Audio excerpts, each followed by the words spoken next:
ini bunyi. Aduh.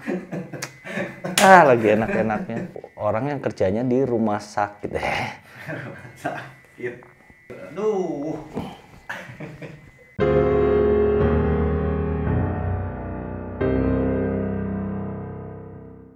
Hello guys, welcome to my channel. Gimana kabar kalian semua? Sehat? Sip, mantap. Kali ini guys, gua mau membawakan satu kisah kehidupan gua dari sisi gelap gitu ya. Maksudnya sisi gelap tuh sisi horor gitu. Jadi kisah ini lumayan serem, menurut gua sih serem gitu ya. Ya rada-rada serem lah gitu. Jadi ini pengalaman-pengalaman gua dari sisi misteri, dari sisi apa ya, makhluk halus seperti itu ya. Jadi bokap gua dulu itu orangnya kerja di pabrik gula yang ada di Jawa Timur ya. Nah, kan kalau orang pabrik gula itu stafnya biasanya dapat namanya itu rumah dinas. Kalian tahu pabrik gula di Jawa Timur itu rata-rata rumah dinasnya itu rumah-rumah tua gitu loh.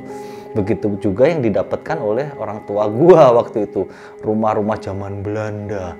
Rumahnya gede banget itu. Dari misalnya kayak ruang tamunya itu bisa luar biasa gede. Terus ruang keluarganya juga gede banget. Nah, ini kisah misterius gua yang pertama nih ya. Jadi ceritanya di rumah itu ada gedung pertemuan. Jadi kayak balai pertemuan itu di sebelah rumah gua tuh, pas gitu kan. Di situ ada meja biliar, ada 2. Terus ada di sisi sebelah kirinya ada peralatan ini, gending Jawa itu loh, karawitan namanya. Itu pada waktu malam ya, ini suatu ketika nih, kita kan pada nongkrong nih sekeluarga di samping rumah ini kan, malam-malam tuh. Tiba-tiba dari gedung pertemuan itu ada yang lagi karawitan. Padahal gedung pertemuan itu gelap banget. Karena memang lagi nggak ada orang sama sekali, malam gitu, nggak ada kegiatan gitu. Itu ada yang karawitan, udah gitu kita sekeluarga nih sama saudara itu semua ngedengerin dan semua diem. Langsung diem. Dan pada saat kita semua udah sadar gitu ya bahwa itu ada keanehan, itu suara nggak hilang gitu biasanya ya. Kalau makhluk halus itu kan misalnya menunjukkan tandanya atau apa sesuatu.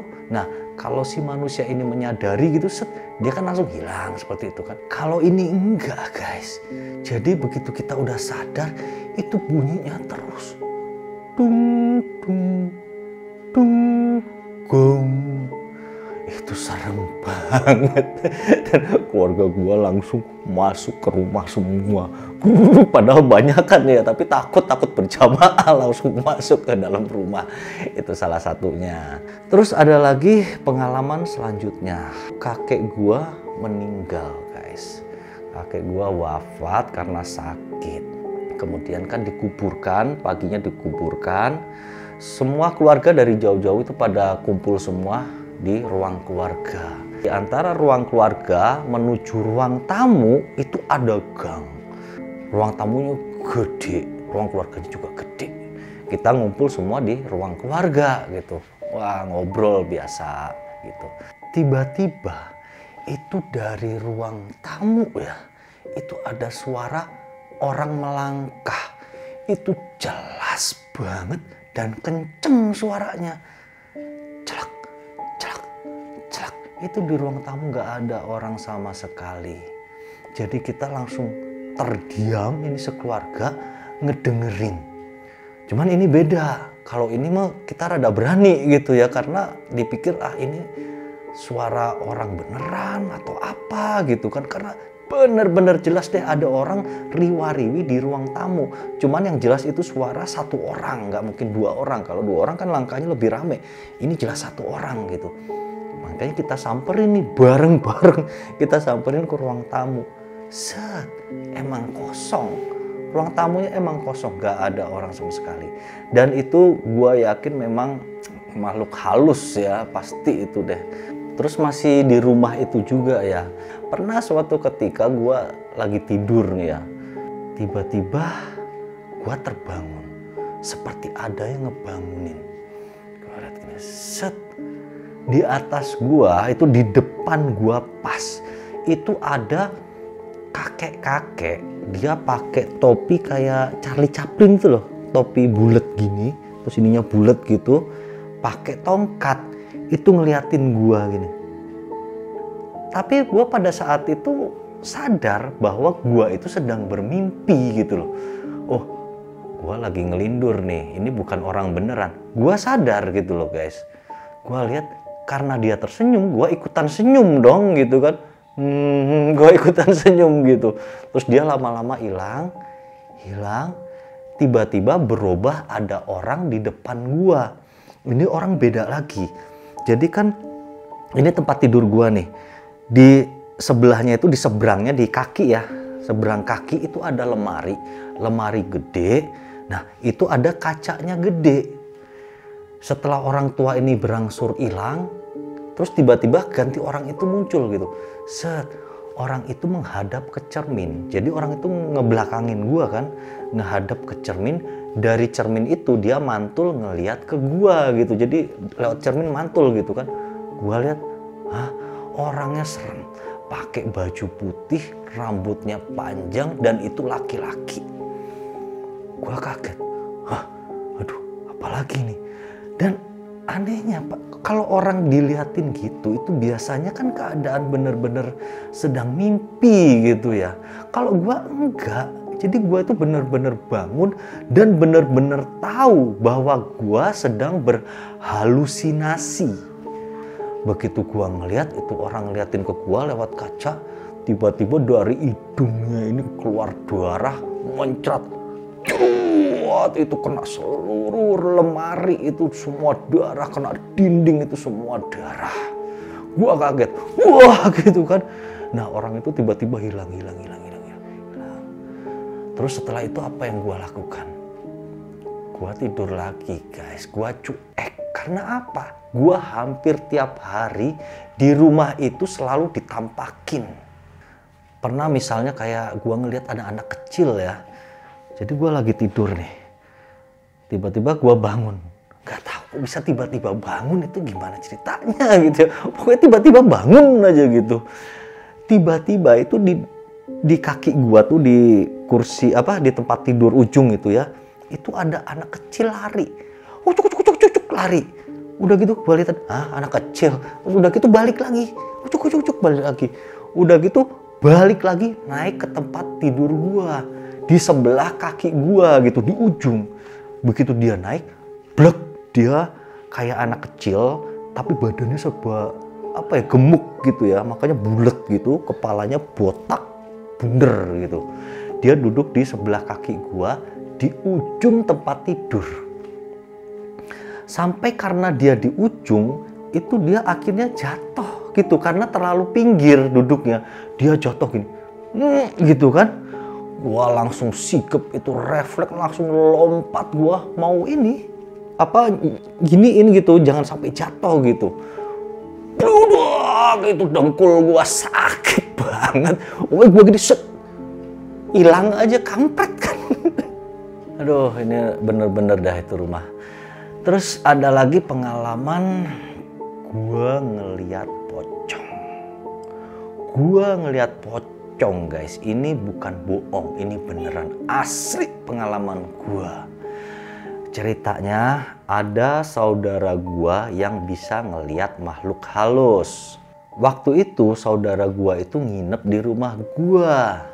Ceritanya setelah itu kan kita nggak percaya dong gitu kan. Emang dia itu bisa melihat makhluk halusnya itu parah gitu ya. Jadi maksudnya itu kalau sore selepas maghrib dia itu sudah tidak boleh meninggalkan rumah sama keluarganya. Karena dia itu bisa joget-joget sendiri, bisa ketawa-ketawa sendiri, bisa senyum-senyum sendiri kayak orang gila. Karena dia ngelihat makhluk halus, dia melihat sesuatu yang orang lain itu nggak bisa ngelihat, makanya seperti orang gila gitu. Nah ceritanya waktu dia nginep di rumah gua tadi nih, teman-teman gua sama teman-teman dianya sendiri itu pada nggak percaya ah lu mau bohong, mana bisa lu lihat makhluk halus, buktikan kalau emang lu bener gitu. Kan didesak gitu terus, lama-lama jengah juga nih si Aris gitu. Tadinya dia nggak mau membuktikan gitu kan, akhirnya dia mau membuktikan. Oke, kalau kalian mau nanti malam kita sama-sama ngelihat. Jadi kita akhirnya berkumpul 9 orang nih. Jadi sama si Aris itu ada 10 orang, jadi kan teman-temannya ada 9 termasuk gua gitu kan. Gua waktu itu masih SMP guys, masih SMP. Nah setelah itu, jadi kan yang gua bilang tadi, ini rumah gua sebelah kan ada kali kan. Nah di antara rumah gua sama kali itu ada tembok. Tembok setinggi 2,5 meter gitu kira-kira nih tembok nih. Dari kali ke tembok ini itu jaraknya sekitar 2-3 meter, sekitar 3 meter, tapi curam dan hanya berisi tanah dan pohon pisang. Sepanjang tembok ini itu panjang banget. Temboknya itu panjang dan gelap gulita kalau malam, bener-bener gelap gulita. Di tembok ini, di tembok yang panjang ini, setiap 3 meter ada penyangga dari tembok juga gitu. Jadi segitiga gini loh, set gitu kan. Nah tiap 3 meter ada penyangga gini segitiga gitu. Jadi kan buat biar temboknya kuat gitu kan, penahan gitu, segitiga. Kita dari depan rumah nih masuk ada pintu menuju ke sungai, ada tuh pintunya. Kita masuk lewat situ, set.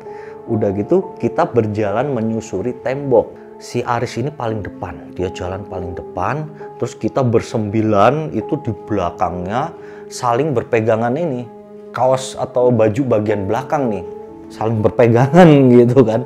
Jejer jadi 10 orang menyusuri tembok malam hari. Dan itu gelap gulita, bener-bener gelap sampai kali airnya itu nggak kelihatan sama sekali gitu, saking gelapnya gitu kan. Kita nyusur terus itu pelan-pelan gitu. Soalnya kan kalau ceroboh itu bisa kepleset, bisa jatuh ke kali gitu. Nyusurin terus. Wah. Sampai satu ketika ada di batas yang gue bilang tadi kan, batas penyangga tembok itu. Jadi melewati beberapa batas tuh kan sampai jauh. Sampai di salah satu batas penyangga tembok, si Aris ini berhenti. Kemudian dia melihat ke balik batas gitu. Jadi ini tembok, ini batas, otomatis kan ngelihatnya begini dong gitu kan. Ini kan batasnya gitu, ngeliatin begini, set gitu. Terus dia setelah itu noleh ke kita nih, dia bilang ada, katanya. Kalian kalau mau lihat, diem-diem, jangan bersuara apapun, pelan-pelan aja gitu. Kemudian satu persatu lihat dong. Jadi ngeliatnya di balik segitiga itu kan, gini, set, oh ya gitu. Udah gitu giliran gua guys, gua ngeliat, set. Nah kalian kalau mau tahu pocong itu seperti apa nih, yang gua deskripsikan nih, karena gua bener-bener ngeliat dengan mata kepala sendiri, gua nggak bohong. Begitu gua lihat nih dari balik tembok, otomatis antara kepala gua sama kepala pocong itu hanya berjarak sekitar 40 cm. Paling jauh tuh 40 cm. Jadi ini kepala pocong di depan gua nih.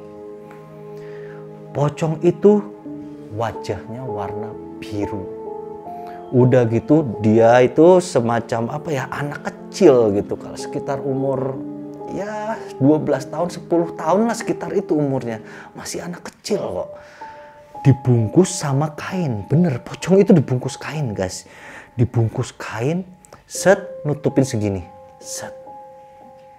Itu wajahnya sama kainnya itu bercahaya seperti lampu. Pocong itu bercahaya seperti lampu, mukanya memancarkan cahaya, tapi dianya begini posisinya. Udah gitu aja, dia menutup mata dan diem, wajahnya warna biru.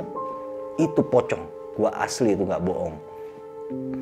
Setelah itu gua mundur, gantian temen gua kan, set gitu, ganti yang di belakang gua nih.